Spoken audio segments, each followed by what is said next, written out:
자, 그 다음에 이중화된 노동시장 보겠습니다. 국제 비교했을 때 이렇게 좀 전체적으로 우리나라 노동자들이 어렵더라 이런 걸 좀 살펴봤어요.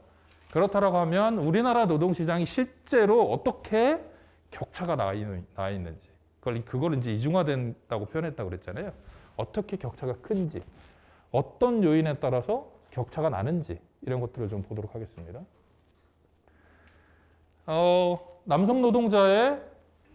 남성 노동자가 한 달에 100만 원 받는다라고 하면 여성 노동자는 64만 원밖에 못 받아요.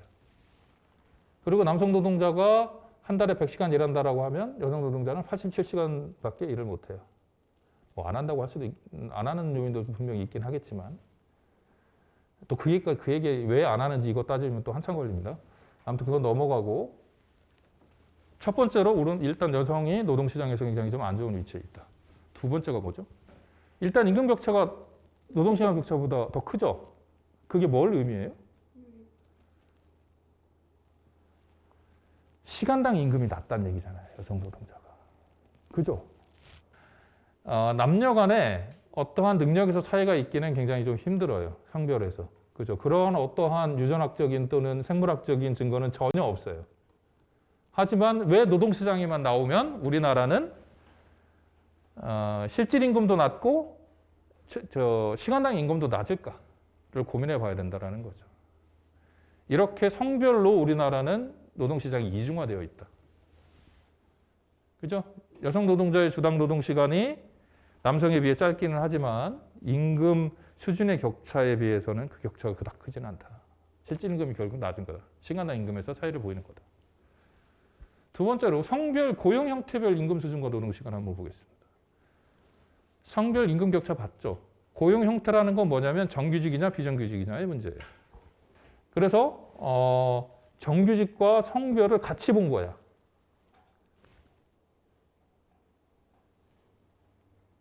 남성 정규직 임금을 100이라고 했을 때 여성 정규직은 얼마예요? 72.8. 그죠?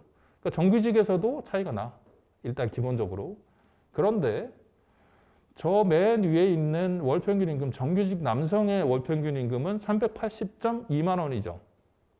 근데 저 오른쪽 하단에 있는 여성 비정규직 임금은 얼마예요? 144.4만 원이죠. 144만 4천 원이죠. 몇 퍼센트예요? 38%라고 써 있잖아요.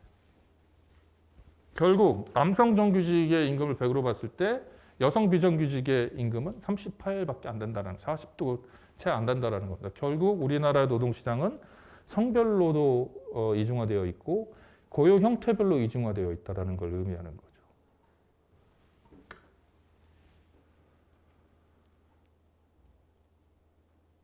다음으로 성별 임금 격차.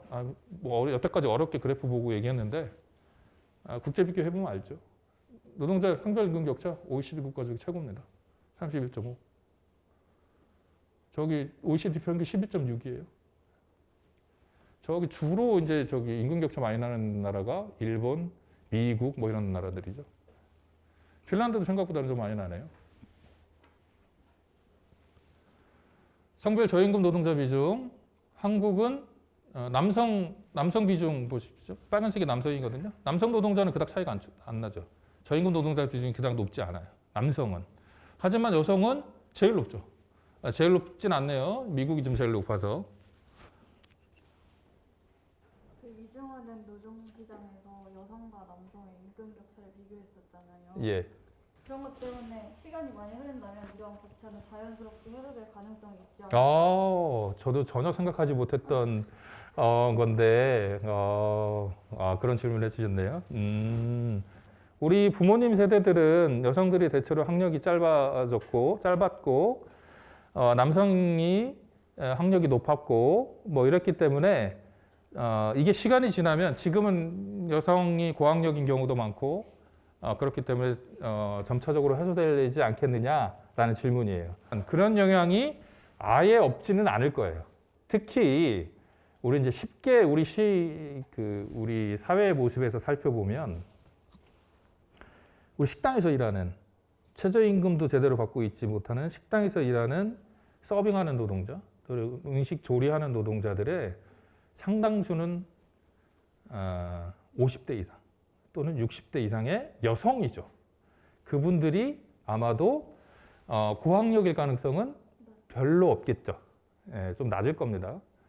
100% 그런 건 아니지만 그렇기 때문에 여성 노동자 임금 수준을 더 깎아먹고 있는 건 아마 사실일 거예요. 하지만 그렇다고 하더라도 다른 나라들과 비교해 보면 다른 나라들은 과연 이런 일이 없었을까? 과연 다른 나라들은 여성 노동자들의 학력 수준이나 뭐 숙련도나 이런 게 차이가 나지 않았을까? 그죠? 어느 정도 이 성별 격차가 어느 정도 수준이라고 하면 아 맞아 그럴 수 있어 시간이 지나면 어느 정도 해결될 거야 라고 생각할 수 있겠지만 제가 생각하기에 그 정도가 너무 심하기 때문에 아예 노동시장이 자체가 이중화되어 있고 여성들이 특별히 좀 차별을 받는다라고 볼 여지가 매우 높죠. 또 하나는 여성들이 고용률도 좀 낮고 임금 수준이 낮고 이런 것 중에 중요한 요인 중에 하나는 뭐냐면 육아에 대한 부담이에요. 일단 20대 중반, 30대 초반까지만 해도 여성 고용률이 남성 고용률하고 큰 차이가 안 나요. 하지만 육아를 하면서 고용률이 확 떨어집니다. 그리고 흔히 사회에서 경단녀라고 얘기하는 아이를 어느 정도 육아를 하고 나서 다시 노동시장에 복귀할 때에는 예전 내가 받던 임금 수준의 절반밖에 받지 못하는 경우가 대다수예요. 그런 거에서 영향을 찾을 수도 있어요. 그렇다면 그건 누구의 책임이죠? 맞아요. 1차적으로 저는 국가의 책임이라고 생각을 해요. 두 번째로 남성의 책임이라고 생각해요. 우리 남학생들. 육아에 대한 부담은 여성 혼자 지는 게 아니죠. 출산은 물론 여성밖에 못하죠. 하지만 육아를 공동으로 해야 된다는 거에 대해서 남성들은 굉장히 큰 자각을 해야 됩니다라고 말할 수 있어요. 제가 실천을 못했지만. 근데 이제 아까 이제 1차적으로는 국가의 책임이라고 말씀드렸던 거는 뭐냐면 많은 복지 국가들에서는 정말로 국가가 책임지고 있거든. 지금 우린 어린이집 한번 예를 살펴보죠. 민간 어린이집이 민간 부분에서 그러니까 시장에서 어린이집을 담당하는 비중이 우리나라만큼 높은 나라가 없어요. 대부분 다 정부가 합니다. 정부 책임지고 있습니다. 이제 그런 예를 보더라도 마찬가지죠. 우리나라는 너무 이제 미국 시스템을 따라서 시장에 너무 맡겨져 있어요. 지역아동센터 뭐 이런 것도 마찬가지고, 그 다음에 어린이집, 그 다음에 유치원, 병원도 마찬가지입니다. 너무 민간 시장에 좀 많이 맡겨져 있어서 국가의 책임을 제대로 하고 있지 않다. 아까 우리 공적 사회 지출 비중이 우리나라가 OECD 국가 중에서 제일 낮은 편에 속한다고 말씀드렸죠. 그런 거예요. 쉽게 얘기하면. 임시직 월 평균 임금과 주당 노동 시간. 요건 이제 고용 형태별로 정규직, 비정규직 나눠서 봤는데 요거는 상용직, 임시직, 일용직 이렇게 나눠봤을 때 저 상용직이 한 달에 325만 원을 받는 거에 반면에 임시직과 일용직은 한 150만 원 내외밖에 임금을 받지 못하죠. 결국 한 50% 정도 수준밖에 안 된다라는 겁니다. 주당 노동 시간은 그렇다고 하면 임금을 50%밖에 못 받으니 너의 노동 시간이 비정규직이니까 짧은 거 아니야? 그래서 임금을 조금 받는 거 아니야? 라고 생각할 수도 있잖아요.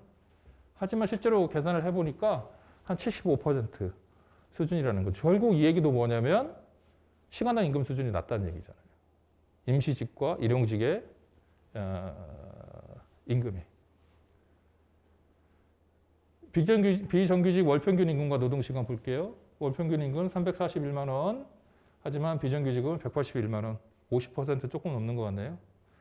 그리고 노동시간은 비정규직이 좀 낮긴 하지만 한 70% 수준인 거 보면 마찬가지로 비정규직의